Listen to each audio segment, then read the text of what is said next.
Magandang araw po sa inyong lahat mga kababayan at welcome back dito po sa PNR at ito nga mga karbi natin, big good news. Ayan, palakpakan po natin. Ano kayang good news ito mga kababayan? At eto, Trump at Putin nagdeklara na. Bigla ang utos ICC. Nagkagulo na. Abayan po ang ating alamin mga kababayan at bibigyan ng reaksyon sa vlog na ito.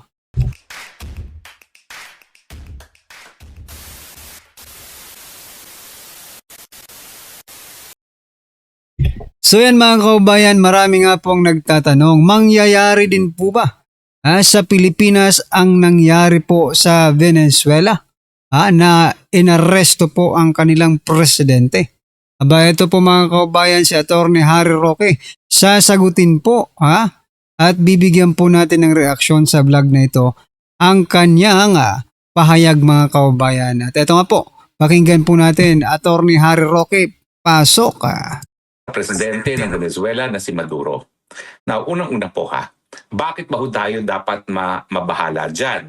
Well, kasi po tayo ay isang bansa na gaya ng Venezuela ay walang laban sa mga superpowers. Ang nangyari po dyan sa Venezuela, linusob ng Amerika ang Venezuela at kinidnap ang kanilang presidente dahil di umano siya ay isang drug lord. Kaya nga po ngayon, ang huling larawan na rinilis ng President Trump ay nandun na sa opisina ng Drug Enforcement Agency itong si Maduro. At ang ginawa nga ni President Trump ay talaga naman pong large-scale invasion ng Venezuela ang ginawa ay napakadami pong mga eroplano, napakadami mga barko, binuhos ang buong hukbong sandatahan ng Amerika para makita si Maduro. Pero nakapagtataka, bakit naman kinakailangan ganyang kalakas pang dahas ang gamitin? Alam naman nila na walang kakayahan ang Venezuela para depensahan ang kanilang mga sarili. Siyempre po, nakakaabala yan sa bansang Pilipinas dahil tayo, pwede rin tayo lusubin na mas makapangyarihang bansa. Ang sinasabi ng Amerika, re-restbackan tayo, pero please lang, ang alam natin, ni minsan, hindi naman nag-restback ang Amerikano kung wala siyang pang-nasyonal na interes. So lahat ng mga bansa gaya ng Venezuela, gaya ng Pilipinas, dapat maabala kapag ang mga malalakas na mga bansa ay gumagamit ng dahas para makamit ang kanilang objective sa kanilang pangbansang relasyon. Unang-una po itong ginawa ng Amerika ay ito po'y pinagbabawal sa larangan ng international law. Pinagbabawal po ang paggamit ng dahas. Kinakailangan lahat po ng mga issues na dapat maresolba sa panig ng mga iba't ibang bansa ay masolusyonan sa mga mapapayapang mga pamamaraan. Yan po ay nakasaad sa UN Charter na kinikilala natin na hindi lang binding sa lahat ng UN members, kundi ito po ay restatement ng tinatawag na nakagawian ng international law or customary international law. Yung paglusob din po sa Venezuela, yan po ay labag sa soberenya ng bansang Venezuela kasi talaga namang bilang isang malayang soberenyang bansa, hindi dapat linulusob ng kahit sinong mga dayuhang bansa ang mga independenteng bansa. Yan din po ay labag doon sa immunity ng isang presidente para maaresto sa kahit anong krimen. Kaya nga po nagpuputok ang buchi ng marami ngayong mga leader sa buong daigdig kasi kahit gano'n kang kasamang tao, pag ikaw ay presidente, ang una mong responsibilidad ay gawin mong katungkulan doon sa iyong mga mamamayan na naghalal sa iyo. At alam natin na kapag sila ay kakasuhan, kahit ano pang nationality niyan, mababaliwala yung mandatong binigay sa isang presidente at imbis na maglingkod sa kanyang mga kababayan, didepensa ng sarili. Ito, hindi lang siya dinimanda sa US, sapilitan pang kinidnap at ngayon ay ihaharap sa isang hukumang Amerikano. Yung pagdukot po kay presidente ng Venezuela, marami pong maraming analogy. Kumbaga, marami tayong paghahambingan sa nangyari kay Tatay Digong. Ang pagkakaiba lamang, samantalang si Maduro, na presidente ng Venezuela, ay dinukot ng mga dayuhan, si Tatay Digong talagang mga Pilipino pa ang nangidna para dalhin sa dahig. Pero siyempre, habang tayo po'y tumututol sa paglilitis ni Tatay Digong sa isang hukuman, dahil ito ay paglabag sa soberenya ng bansang Pilipinas, ganyan din ang pagtutol ng mga sambayanan ng Venezuela kasi kung totoo na engage sa drug trafficking kanilang presidente, dapat yung bansa nila ang maglitis dyan. No? Ang ginagawa ng Amerikano kasi yung batas niya ang laban sa droga, binigyan niya ng extraterritorial application. Mantakin ninyo, binigyan niya ng visa miski hindi na sa teritoryo ng Amerika. na nagpapakita talaga na ito'y lumalabag, hindi lang po sa soberenya, ito'y talagang lumalabag doon sa sovereign equality of states kasi lumalabas na mas malakas talaga na di hamak ang Amerika at sa larangan ng international law, pinakita ng Amerika sa paglusob sa Venezuela at pagdukot sa presidente ng Venezuela na might is right, na hindi naman po dapat. Kaya nga tayo nagkakaroon ng batas para magkaroon naman ng pagkapantay-pantay ang mga bansa.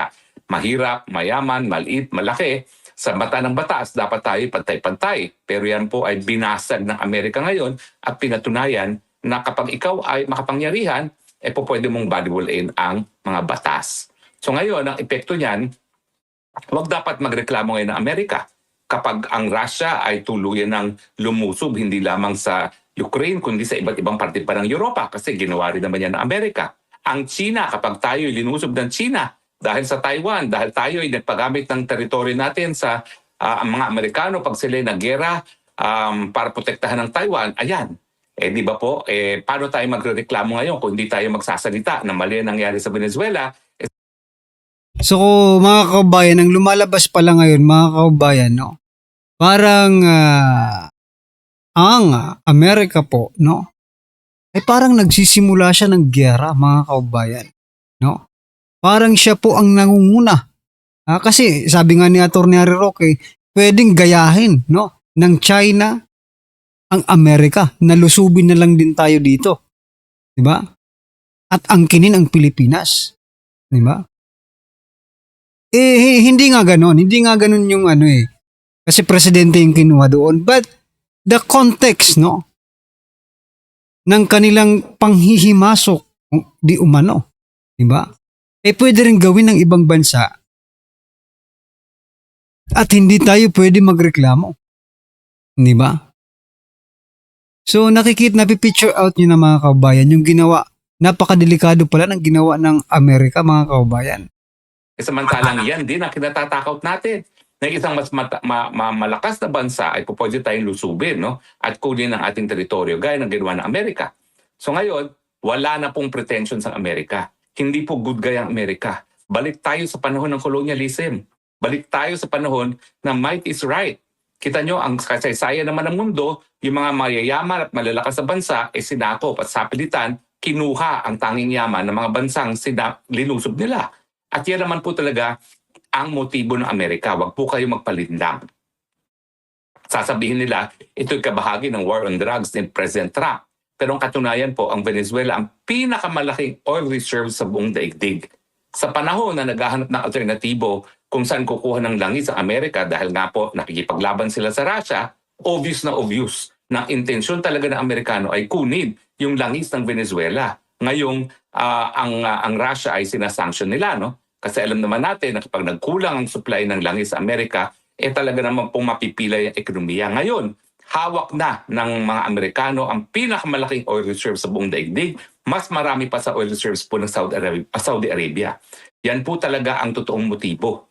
Bagamat ginaya ni President Trump yung war on drugs si Tatay Digong, pero sa katotohanan lamang, ano ba naman ang kinalaman ng Venezuela doon sa pagiging addict ng mga Amerikano? Number one na ginagamit sa Amerika naman po ay fentanyl, no? At ang cocaine, hindi naman po number one na pinanggagalingan ng cocaine ng Venezuela. Colombia po at ibang mga Latin American countries ang talagang pinanggagalingan ng karamihan ng cocaine na ginagamit din ng mga bangag dyan sa Pilipinas. So wag po tayo magpaninla. Linusob ang Venezuela dahil sa kanilang langis, dahil kinakailangan ng mga Amerikanong langis, ang palusot ay pinanggagalingan daw na pinagbabawalan na droga ang Venezuela, pero gaya ng paglusob nila sa Iraq noong mga panahon na linusob din ng Inglaterra at saka ng Amerika ang Iraq, ang motibo palagi po ay langis. Kaya kung ako'y may access sa US stock market, mag-i-invest na ako sa mga oil companies, lalong-lalo na yung mga oil companies na nalilink kay President Trump dahil sigurado ako na yung mga cronies ni President Trump na nasa industriya ng langis ang siyang makikinabang sa paglusob at pag-occupy ngayon ng Amerikano ng Venezuela. Pero wag po kayong makakalimot kung nagawa nila ito sa Venezuela, pwede mangyari rin yan sa Pilipinas. Correct mga kaubayan. Pwede yang mangyari kahit kaninong bansa. Pero ito pong iniisip ko mga kaubayan, no? Kasi 'di ba, for example, galit na galit talaga si Trump, 'di ba? Sa mga drugs, 'di ba? alam naman po natin si former President Duterte, ito ay speculation lang ha, si former President Duterte, ang pinakaayaw niya talaga ay ang droga. Is it possible mga kaubayan, no? Nakunin din ha, ng Amerika. For good reason ha, si former President Duterte dyan po sa ICC. Di ba? Dukutin or something na yung mga ICC naman ang, di ba? Sinasanction na nga ni Trump no? Kasi galit siya sa ICC. Imposible ba yun or posibleng magawa yun mga kaubayan? Kasi nangyari nga doon presidente yun Sitting president eto nga, former president na, ipinadala ng Pilipinas dyan sa The Hague without any hustisyang nakamit dito sa Pilipinas, di ba? Kaya, posible kaya na itong si Putin din, di ba, ay makialam dito sa ICC. Sabi po kasi dito ni Atty. Harry Roque, basahin ko lang po itong kanyang Sabi niya po dito, hindi po imposible na anytime now ang mga Ruso, sila Putin, naman ay kikidnapin ang mga judges ng ICC. Dahil nga po pinatunayan ng Amerikano ngayon na ang pinakamalakas na bansa sa buong daigdig wala siyang pakialam sa batas. Nako po. Ano kaya ngayon ang nararamdaman ng mga ICC judges? Sila nga wala silang sariling bansa. Diba? Tapos kung makapag-ano sila ng mga world leaders, ganun-ganun na lang. Eto ngayon. Masusubukan natin to pag trinay po ng Russia, no? Na kutin naman itong mga, diba? Kunin naman itong mga judges ng ICC, no? Pero kayo, pabor po ba kayo? Ako, pabor na pabor ako dyan para makabalik na po si former President Duterte sa ating bansa, di ba? Ihin na natin na ang interes ng Amerikano ay yung ating strategic importance. Abay, hindi rin po yan imposible na kapag nanalo si Sara Duterte at nagdesisyon si Sara Duterte na paalisin ang mga puwersa ng Amerikano sa Pilipinas, po pwede nilang sapilitan na sipain din si Inday Sara Duterte bagamat siya ay magiging halal ng taong bayan. Ngayon naman po, hindi naman nila sisipain si Marcos dahil si Marcos ay napaka-tapat na tuta ng mga Amerikano. Basta suportahan siya ng mga Amerikano, pinakayaan niyang gamitin ng ating teritoryo. So anyway, balik po tayo kay Tatay Digong. Ihaharap nila si President Maduro sa harap ng hukumang Amerikano. Bakit dapat ipagpatuloy yung paglilitis na yan? Alam natin na mali ang pamamaraan para makuha yung pagkatao ni President Maduro. Yan po aking sinasabi. Kung hindi natin ilalabas yung pagiging legal ng pamamaraan ng ICC, kung paano nakuha ang pagkatao ni Tatay Digong, talagang mga bansa ngayon mangingidnap na lamang. At dahil ito'y ginawa ng mga Amerikano, ay nako, hindi po imposible na anytime now, ang mga Ruso naman ay kikidnapin ang mga judges ng ICC dahil nga po, pinatunayan ng Amerikano ngayon na ang pinakamalakas na bansa sa buong daigdig wala siyang pakialam sa batas. At talaga naman po kung merong rule of law, hindi po dapat kinukonsente ang pangingidnap bilang pamamaraan para magkaroon ng jurisdiction sa pagkatao ng isang akusado ang isang hukuman. So parang ang lumalabas dito mga kaubayan, no? Parang ginaya ng Amerika yung ICC. Kaso nga lang nang nangyari po sa Pilipinas mga kaubayan kay former President Duterte, hindi naman talaga ICC ang nagtulak papunta sa The Hague, no? Kundi tayo ring mga Pilipino, diba? Yung nangyari nga lang doon sa Venezuela mga kaubayan, talagang purong Amerikano po, no? Kumbaga, kung sa ICC pa, purong ICC po ang nag-operate, purong Amerikano, purong Trump ang nagtrabaho. Sa Pilipinas kasi, mga trahidor po no? Matapos silang tulungan, matapos paganday ng pangalan nila, yun pa talaga ang naging naging kapalit, no? Bayad kumbaga sa ginawa sa kanila ng Duterte. So, mga trahidor, mga walang hiya, di ba? Ngayon, nakikita nyo kung bakit galit at galit ang marami sa atin doon sa ginagawa ng ICC. Kasi nga po, hindi po pwede na itama isang pagkakamali sa pamagitan na naman ng isang pagkakamali. Sabihin na nating drug lord itong si Maduro na ako naman ay nagdududa kasi hindi naman po pwede maging presidente yan na maging mahal ng taong bayan kung siya talaga ay drug lord, no? Posible po yan kasi dito nga sa Pilipinas, posible eh. Addictus naging ano eh, di ba? Presidente. You know, lahat po ng posibilidad ay posible, di ba? Kasi tingnan mo sa Pilipinas, hindi naman natin talaga in-expect na, pero dati pa man sinasabi na ni former president na addictus talaga ito. Hindi nga lang tayo naniwala lahat dahil nabudol nga tayo, di ba? Pero totoo pala. So it is possible also dyan sa Venezuela, mga kaubayan, that their president is drug lord, di ba? Kasi sa Pilipinas nga, di ba? Addictus eh. Bakit naman kinakailangan pang labagin ang soberenya ng isang bansa, gamitan ng dahas na pinagbabawal sa larangan ng international law at kidnapin ng presidente? At kung ito ang tamang pamamaraan para magkaroon ng jurisdiksyon ng hukuman, anong tawag mo sa mga hukuman ng Amerika na maglilitis kay Maduro? Hindi ba dapat yan ay tawaging kangaroo court? Kasi sa mulat-mula, sila mismo ay lumabag ng batas para ipatupad ang kanilang batas. Tama ba yun? Di ba?